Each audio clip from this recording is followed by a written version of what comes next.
আর ষষ্ঠ দিনে Iran Israel সংঘাত আরো তীব্র হয়েছে। তেহরানের কাছে তেল শোধনাগারে এবার বোমা বর্ষণ শুরু করলো ইসরায়েল। ইরানের 12টি ক্ষেপণাস্ত্র তারা ধ্বংস করে দিয়েছে বলে ইসরায়েল সূত্রে দাবি করা হচ্ছে। আর প্রত্যাঘাত আনছে ইরানও। তেল আভিভ ও জেরুজালেমে ব্যাপক ক্ষয়ক্ষতি। সব মিলিয়ে মধ্যপ্রাচ্যে যুদ্ধ পরিস্থিতি ভয়ঙ্কর হয়ে উঠছে।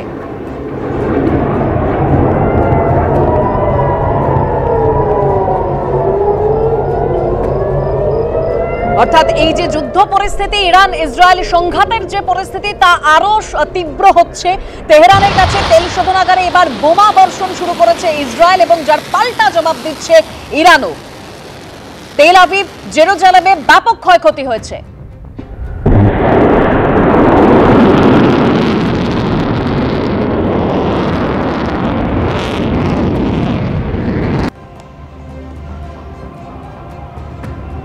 সব মিলিয়ে মধ্যপ্রাচ্যে যুদ্ধ পরিস্থিতি ভয়ঙ্কর হয়ে উঠছে।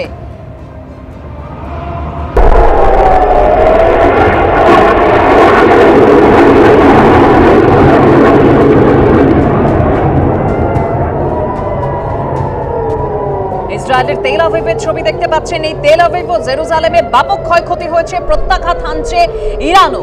অর্থাৎ একদিকে ইসরায়েল যেরকম হামলা চালাচ্ছে তার পাল্টা হামলা ইরানের।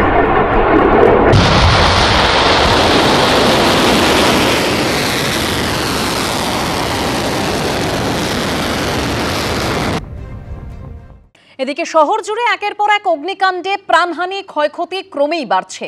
শুধু দোকান বাজারই নয়, কি অবস্থা রাজ্যের সরকারি হাসপাতালগুলির। এই আবহেই সামনে এলো উত্তর 24 পরগনার মুখ্য স্বাস্থ্য আধিকারিকের তরফে দেওয়া এই নথি, যেখানে দেখা যাচ্ছে জেলার প্রায় 10টা সরকারি হাসপাতালে নেই কোনো এনওসি। একাধিক হাসপাতালে নেই অগ্নি নির্বাপনের জন্য প্রয়োজনীয় সরঞ্জাম, যা নিয়ে রীতিমতো উদ্বেগে রাজ্যের চিকিৎসকদের একাংশ। বড়বাজার থেকে খিদিরপুর মহানগরীর বুকে একের পর এক ভয়ঙ্কর অগ্নিকাণ্ড।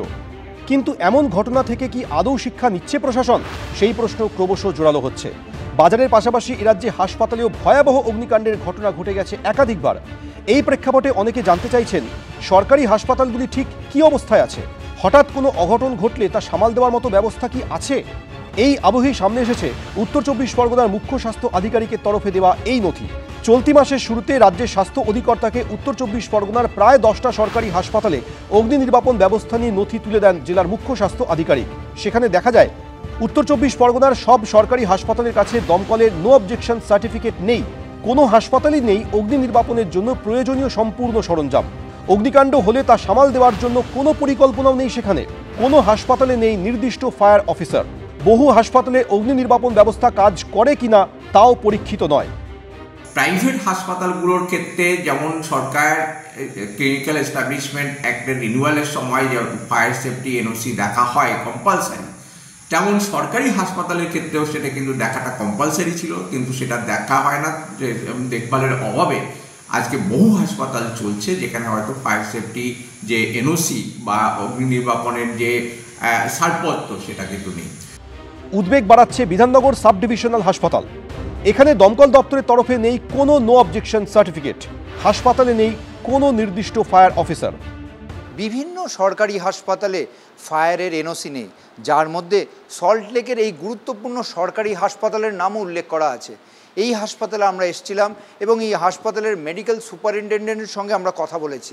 তিনি স্বীকার করছেন যে এই হাসপাতালের ফায়ারের যে গতানুগতিক নিয়ম আছে সেই অনুযায়ী এনওসি নেই।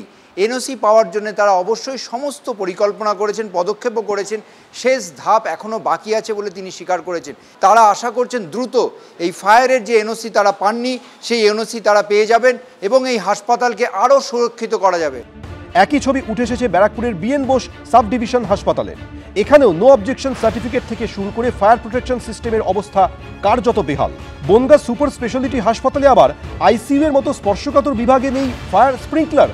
অশোকনগর স্টেট জেনারেল হাসপাতালে ফায়ার সেফটি থেকে এনওসি তো দূরে থাকুক, আগুন লাগলে আইসিইউতে থাকা অগ্নি নির্বাপক যন্ত্র কাজ করবে কিনা তাও যাচাই করার কোনো ব্যবস্থা নেই। বেহাল দশা উত্তর 24 পরগনার বলরাম সেবা মন্দির হাসপাতালেও। অগ্নি নির্বাপক ব্যবস্থার জন্য যে পাম্প সিস্টেম, সেই পাম্পিং সিস্টেম এখনও চালু হয়নি। কিন্তু হাসপাতালের এমার্জেন্সির সামনে যেটা দেখতে পাচ্ছি যে সিলিন্ডার রয়েছে, সেখানে দেখা যাচ্ছে 20/5/2022 মেয়াদ উত্তীর্ণ হয়ে গেছে, সেই সিলিন্ডারও এখনও রয়েছে। পাম্প হাউসও তৈরি হয়ে আছে, কিন্তু সমস্যা একটা যে এই পাম্পটা চালাতে গেলে অতিরিক্ত বিদ্যুতের দরকার, যার জন্য একটা পাওয়ার স্টেশন দরকার। হসপিটালের তরফ থেকে বহুবার স্বাস্থ্য ভবনের কাছে, বিদ্যুৎ দপ্তরের কাছে অ্যাপ্লিকেশন করা হয়েছে, এটা আমি জানি যে সেইটুকু হতে যেটুকু বাকি আছে। চিকিৎসার জন্য বহু সাধারণ মানুষেরই ভরসা সরকারি হাসপাতাল। প্রতিদিন সেখানে গিজগিজ করে রোগীর ভিড়। সেই জায়গায় অগ্নি নির্বাপন ব্যবস্থার এই হাল কেন? বিস্মিত সকলে। এটা অত্যন্ত উদ্বেগের। সরকার এবং বিভিন্ন দপ্তরগুলির নিজস্ব স্থির করে দেওয়া প্রোটোকল অনুযায়ী অগ্নি নির্বাপন ব্যবস্থা বা দরকার মতো ফায়ার যদি হয় তার জন্য যে ড্রিল দরকার হয়, বা ফায়ার এই আগুনের বিষয়টা দেখার জন্য উপযুক্ত যে লোকবল, এই কোনোটাই কিন্তু এখনো পর্যন্ত ঠিকঠাকভাবে করা হয়নি।